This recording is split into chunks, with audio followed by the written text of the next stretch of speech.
répondre aux questions les plus simples, et en particulier donc à une question euh, qui portait sur la définition en fait de ce que sont les migrants internationaux. Donc migrant international, il faut qu'il y ait un départ du pays de départ, hein, évidemment, et qu'il y ait une installation à l'étranger pour une durée de minimum un an, hein. C'est simplement ça la définition de migrant international. Donc dès qu'une personne passe plus d'un an en dehors du pays dans lequel elle est née et donc s'installe pour plus d'un an dans un pays étranger, elle devient un migrant international. Alors c'est parce que la question m'a été posée par rapport aux étudiants, hein. C'est vrai que des étudiants internationaux, souvent ils arrivent en septembre et ils repartent au mois de juillet, par exemple, hein. Alors, dans ce cas-là, ils sont pas au sens strict, pardon, ils sont pas des migrants internationaux. Il faut rester un an. C'est pas une question de travailler, c'est pas une question de payer des impôts, c'est vraiment une question de durée de séjour de plus d'un an dans un pays étranger, en tout cas dans un pays autre que celui dans lequel on est né. Voilà, donc là c'était vraiment de la clarification de la notion. Pareil, pour clarifier un peu la notion de diaspora, j'ai eu la question suivante, est-ce que ce qu'on appelle la jungle de Calais peut être considéré comme une diaspora? Alors, la jungle de Calais, hein, je ne sais pas si c'est une expression que tout le monde connaît. Ça désigne des installations illégales et très précaires, hein, c'est même pas des bidonvilles, hein, c'est plutôt des tentes et des habitations en carton, on pourrait presque dire, hein, un peu de ce type qui se sont accumulés autour de la ville de Calais, donc c'est dans le nord de la France. Et ce sont donc effectivement des migrants internationaux qui cherchent à quitter la France pour rejoindre l'Angleterre et qui viennent d'un peu partout, en fait, d'Afghanistan, de pays d'Afrique aussi, d'Afrique notamment subsaharienne, qui peuvent venir de Syrie, etc., etc. Donc ça, c'est la jungle de Calais. Donc ça n'est pas une diaspora, d'accord? Parce que la diaspora, ça désigne un phénomène migratoire particulier, c'est l'ensemble des membres d'une communauté, souvent d'une communauté nationale plutôt, hein, qui sont éparpillés partout sur la planète, donc pas forcément à un seul endroit, c'est même plutôt dans un grand nombre de pays. Et surtout, donc, c'est des membres d'une même communauté culturelle et nationale. Donc, ces gens qui partagent la langue, la culture, et qui gardent entre eux des liens forts, qui gardent un lien fort avec leur culture d'origine. Or, la jungle de Calais, c'est un seul endroit, c'est multiculturel, et surtout sont dans la jungle de Calais des migrants qui sont en grande partie illégaux, alors que dans les diasporas, c'est plutôt des migrants légaux, hein, qui sont légalement installés à l'étranger, qui constituent la diaspora. Voilà. Alors, ça c'était pour des questions un peu de précision sur les définitions, donc j'espère que ça a pu répondre aux attentes de celles qui ont posé les questions. Ensuite, j'ai eu des questions un peu plus voilà, de réflexion, donc je vais y répondre pareil dans l'ordre. Vous me dites à chaque fois, enfin vous essayez de me dire soit par le chat, soit en prenant la parole, si éventuellement il faut que je reprenne, hein, si c'est pas clair ce que je raconte. Donc une question intéressante, du coup les transferts, donc les transferts des migrants, ce qu'on appelle les transferts, c'est les revenus que les migrants vont rapatrier dans leur pays d'origine. Donc vous l'avez compris, hein, une partie du revenu des migrants va être renvoyée auprès des familles, en particulier dans les pays d'origine. Alors la question c'est oui, bah, c'est donc très bonne nouvelle pour les pays d'origine, mais est-ce que ça n'affaiblit pas, est-ce que ça n'est pas une perte, hein, pour le produit intérieur brut, pour la richesse des pays d'accueil? Alors oui, c'est-à-dire que ces sommes d'argent ne seront pas comptabilisées dans le produit intérieur brut des pays d'accueil. Maintenant, ça va être quelque chose de très très marginal, hein. C'est-à-dire qu'à l'échelle mondiale, hein, en 2019, les transferts des migrants, c'était une année qui était plutôt une année record, donc une année avec un montant élevé des transferts des migrants. En 2019, hein, vous avez à peu près 550 milliards de dollars qui ont été transférés par les migrants internationaux vers leur pays d'origine. Voilà. Et à l'échelle mondiale, le PIB mondial en 2000, alors c'était un peu avant, c'était en 2018, hein, donc on pourrait plutôt comparer avec 2018, mais les ordres de grandeur des transferts étaient à peu près les mêmes, hein, c'est autour de 500-550 milliards de dollars. En 2018, le PIB mondial était d'environ 85 000 milliards de dollars, Donc ce qui fait que les transferts des migrants en fait correspondent à peu près à 0,6% du PIB mondial. Donc pour chaque pays pris individuellement, hein, ça va correspondre à chaque fois à des, à des montants qui ne sont pas énormes, hein. Pour les pays d'accueil, c'est vraiment à la marge que ça va affecter le PIB. En plus, il faut bien comprendre que ces migrants internationaux qui travaillent donc dans les pays d'accueil contribuent au PIB de ces pays d'accueil, hein, par leur travail, par éventuellement leur consommation, par leur investissement dans le pays d'accueil. Donc oui, c'est pas comptabilisé dans la croissance et dans le PIB du pays d'accueil, hein, ces transferts, mais c'est quelque chose de quand même très marginal. Alors, question aussi sur. Alors, j'ai une question qui m'avait posée sur des références, hein.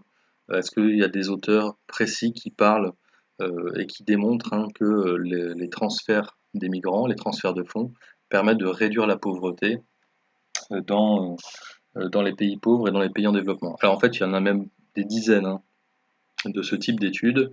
Et ce que j'ai répondu, et en fait, je vais rester à peu près sur la même réponse, hein. Ce que j'avais déjà répondu par mail, c'était Wendy qui posait la question, c'est que plutôt que de multiplier les références ici, parce que ce serait un peu lourd, hein, vous avez déjà beaucoup de références à avoir en tête, plutôt que de multiplier les références, on peut montrer que ce lien, il est souvent rappelé dans les rapports de la Banque mondiale.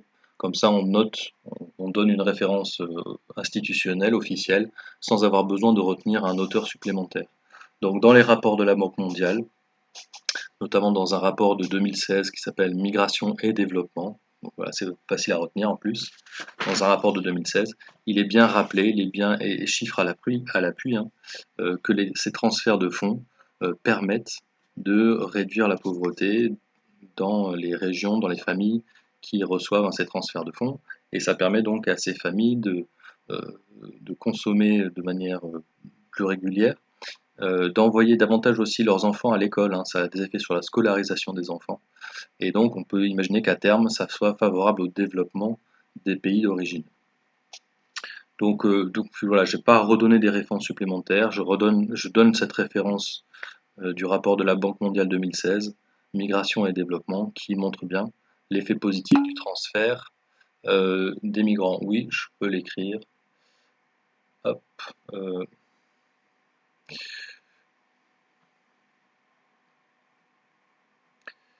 donc, migration, c'est très simple, hein, et développement.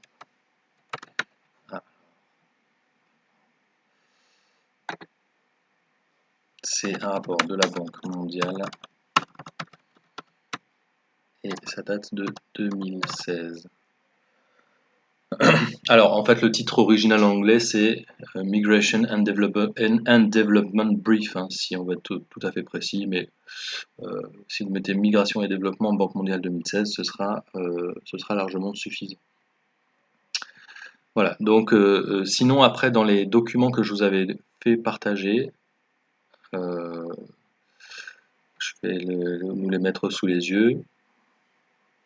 Vous aviez aussi un auteur, hein, qui particulièrement est attaché à démontrer ce lien positif entre transfert et réduction de la pauvreté, ou entre transfert et développement des pays en développement et pays moins avancés.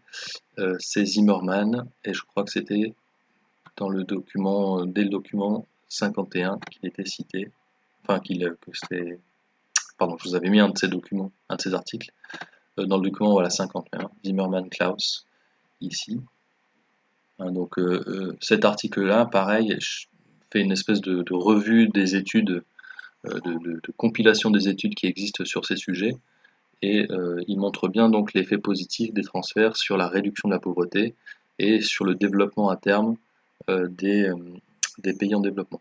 Alors on en rediscutera malgré tout un tout petit peu dans les chapitres sur le développement, puisque il peut y avoir un risque, on n'a pas le temps de le développer aujourd'hui ou dans ce cours-là, on le redéveloppera plus tard. Il peut y avoir un risque de dépendance, hein, vis-à-vis de ces transferts, c'est-à-dire que ces transferts euh, peuvent apparaître entre guillemets comme une manne qui chaque année régulièrement tombe de l'étranger et donc peut désinciter, pourquoi pas, à l'investissement, peut désinciter à la recherche et à l'innovation. On en rediscutera dans les chapitres sur le développement, hein, sur ces problèmes éventuellement de dépendance à l'aide extérieure, que ce soit l'aide privée que ce soit une aide publique au développement. C'est une question qu'on posera quand même dans le chapitre sur le développement. Voilà, alors deux autres questions m'avaient été posées. Une question alors qui concerne le cours d'hier, mais c'est une question qui n'avait pas pu être posée hier, sur l'Office national de l'immigration. Alors je vais quand même voir si, parce que c'est Noémie qui a reposé la question, puisqu'hier tu avais des problèmes de connexion. Et là, ça a l'air d'aller pour aujourd'hui.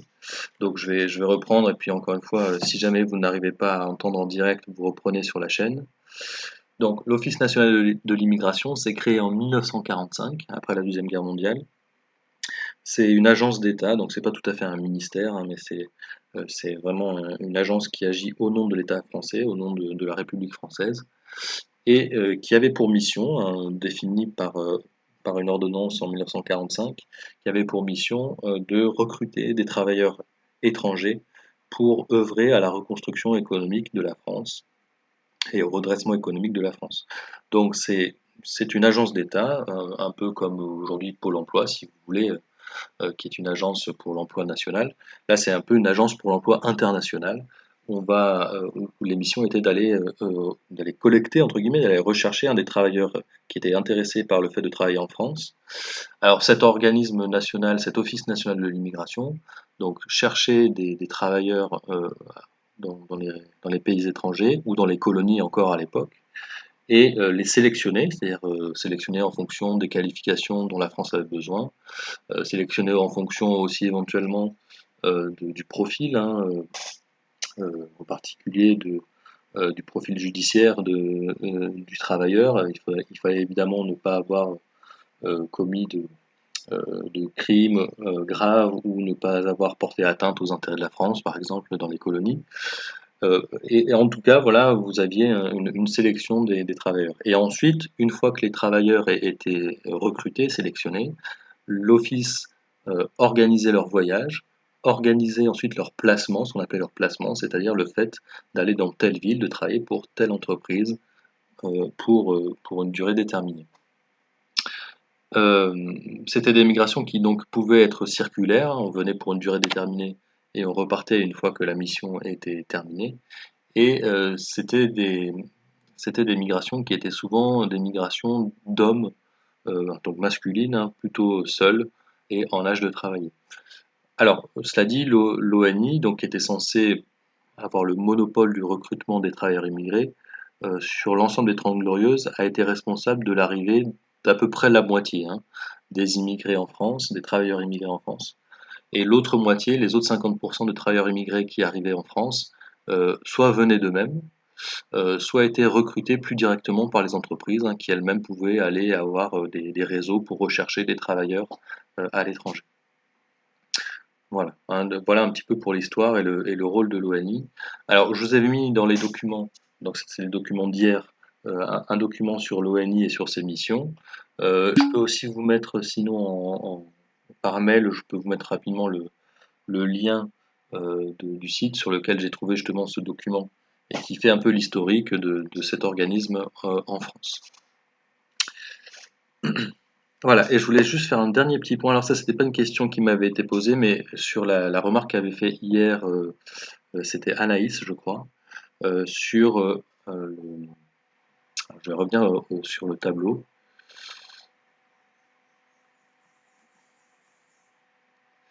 Alors, puisque Anaïs nous faisait demander si on pouvait prendre comme exemple d'immigration organisée, pardon, hein, donc d'immigration organisée par l'État dans le but de reconstruire les économies, est-ce qu'on pouvait prendre l'exemple anglais du système Windrush? Alors, hier, comme j'avais plus trop ça en tête, je ne l'ai pas trop commenté, et donc j'ai pu ensuite aller faire rapidement, aller me remettre tout ça en mémoire. Euh, alors, c'est pas quand même tout à fait comme l'Office national de l'immigration en France. Vraiment, en France, vous avez une agence de l'État, de la République française, qui s'occupe et qui était censée s'occuper de tous les recrutements des travailleurs étrangers. Euh, Windrush ici, c'est un peu différent, c'est-à-dire que déjà, c'est pas le nom d'une organisation d'État, Windrush, C'est le nom d'un navire en fait britannique qui avait ramené un peu après la fin de la Deuxième Guerre mondiale un certain nombre d'immigrés caribéens vers l'Angleterre pour qu'ils puissent travailler, certes, effectivement, à la reconstruction du pays.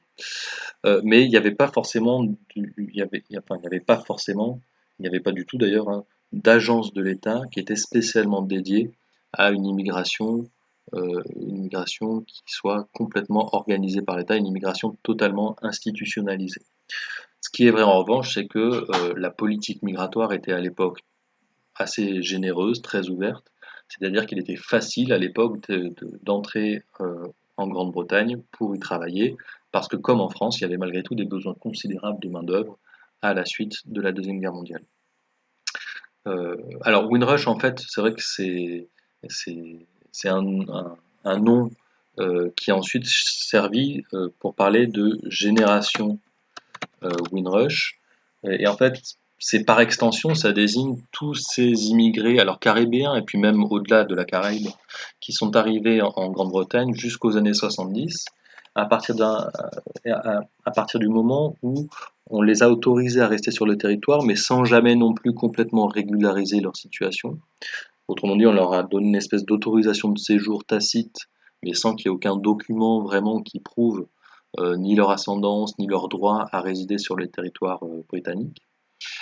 Et le problème, c'est que dans les dernières années, hein, avec les gouvernements de Theresa May, il y a eu un durcissement des politiques migratoires en Grande-Bretagne, et une partie de ces membres de la Windrush Generation, les générations Windrush, se sont retrouvés dans des situations en fait d'illégalité, hein, de position de migrants clandestins, de migrants illégaux, et ont été menacés d'expulsion ou n'avaient plus le droit de travailler, n'avaient plus le droit d'avoir accès à certains soins, à certains services de santé publics, etc., etc. Hein, donc c'est pour ça que ce nom était revenu dans l'actualité. C'est vrai qu'il avait résonné dans mes oreilles. J'arrivais plus effectivement à retrouver exactement ce dont il s'agissait. Donc je suis allé revoir un petit peu tout ça. Pareil, hein, je vous mettrai éventuellement un petit lien. Je suis allé lire un article hein, sur France Info que je regarde en même temps. Vous verrez sur la vidéo. Je vous remettrai un petit lien pour rappeler tout ça. Voilà. Donc c'est un peu différent quand même, mais ça correspond à une période où l'Angleterre comme la France, encourageait fortement et organisait plus en France, un peu moins organisé en Angleterre, la venue d'immigrants euh, pour, euh, pour dynamiser leur économie, pour faire fonctionner leurs économies après la Deuxième Guerre mondiale. Voilà, donc ça fait déjà pas mal de choses, hein, comme dans la question que vous m'avez posée par avance, et je vous en remercie. Euh, je vais attendre donc un petit peu, voir s'il y a d'autres questions qui se posent là en direct, si vous voulez intervenir pour poser vos questions sur la séance d'aujourd'hui, sur les cours et documents que j'ai envoyés aujourd'hui. Là, j'attends juste de voir s'il y a des questions qui arrivent.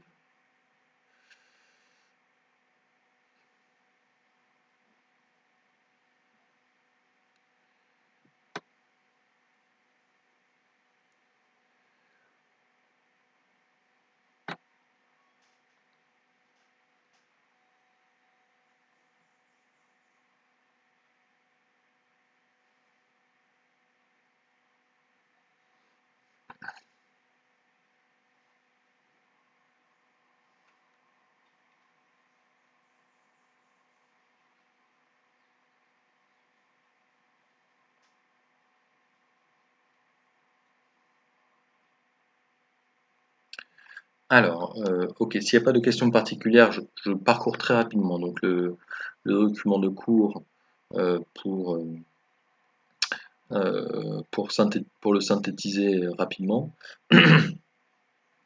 Enfin voilà, pour en rappeler les idées principales, mais s'il n'y a pas de questions, je pense que c'était relativement clair. Et en fait, disons, pour conclure généralement, hein, pour une espèce de conclusion générale de, de ce point 2, de ce grand 2, de ce petit 2, pardon, du grand 3, il est clair que la plupart des études, qu'elles soient théoriques et ensuite qu'elles soient empiriques, démontrent que finalement les migrations internationales ont plutôt des effets positifs sur les espaces de départ, pour toutes les raisons donc, qui sont évoquées dans le cours. C'est positif parce que ça diminue la pression sur les marchés du travail des espaces de départ. Donc, tous ceux qui ne parviennent pas à s'employer dans les marchés du travail des espaces de départ peuvent gagner à la migration, puisque si certains partent, eh ben, ceux qui restent vont avoir un peu plus de chances de trouver un emploi.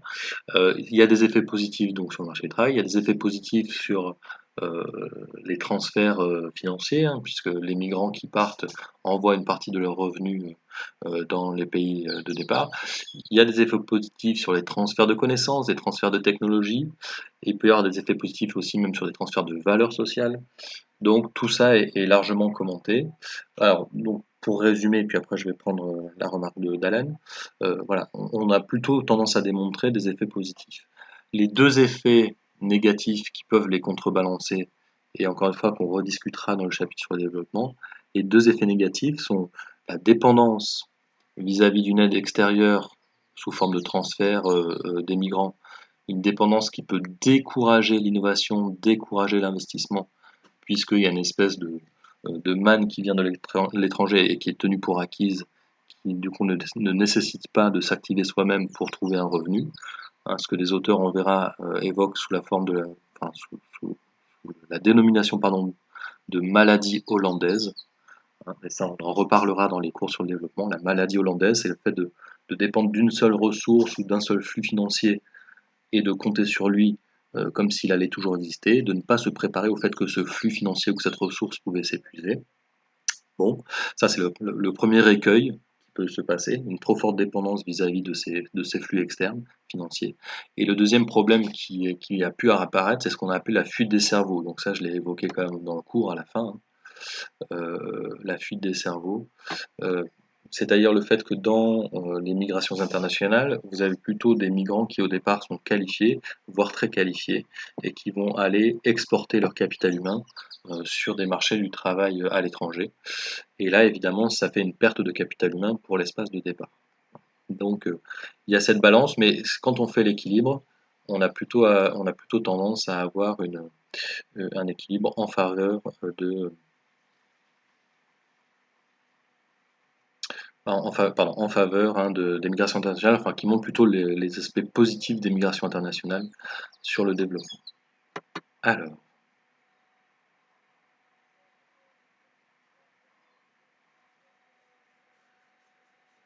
alors donc, de toute manière, là, oui, c'est pas forcément keynésien. Alors, puisque lorsqu'on parle d'une augmentation de la demande, disons de type keynésienne, c'est souvent qu'elle est soutenue par les pouvoirs publics.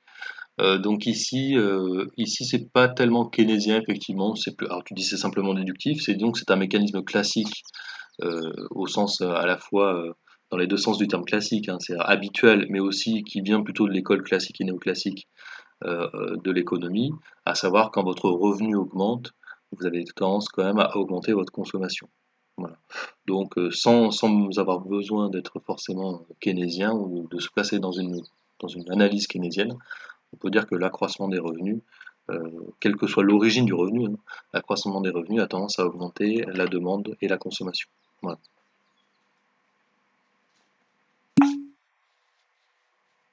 Alors voilà, quand on parle de ce mécanisme keynésien, c'est qu'on a en tête hein, des politiques actives de l'État, des pouvoirs publics, qui cherchent à influencer la prise de décision des agents économiques.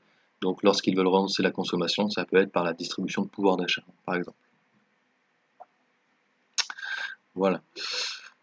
Bon, ben voilà pour l'essentiel du cours aujourd'hui, hein. Donc encore une fois, j'ai repris très généralement hein, le cours en rappelant un petit peu les différents points. J'espère que les documents ne posent pas problème. Alors j'ai peut-être tendance, hein, là c'est peut-être un travers que j'ai avec la classe à distance, j'ai peut-être tendance à surcharger un petit peu les documents, à vous en donner un peu plus que d'habitude. Mais il y a deux raisons à cela, hein. La première, c'est qu'en fait, euh, le fait de taper le cours prend pas mal de temps et j'utilise un peu les documents euh, pour comment dire, pour vous donner plutôt des données, hein, des chiffres, des exemples que en cours je ferai plutôt à l'oral. Et là, vous fais lire en fait plutôt des chiffres, des exemples et des cas concrets.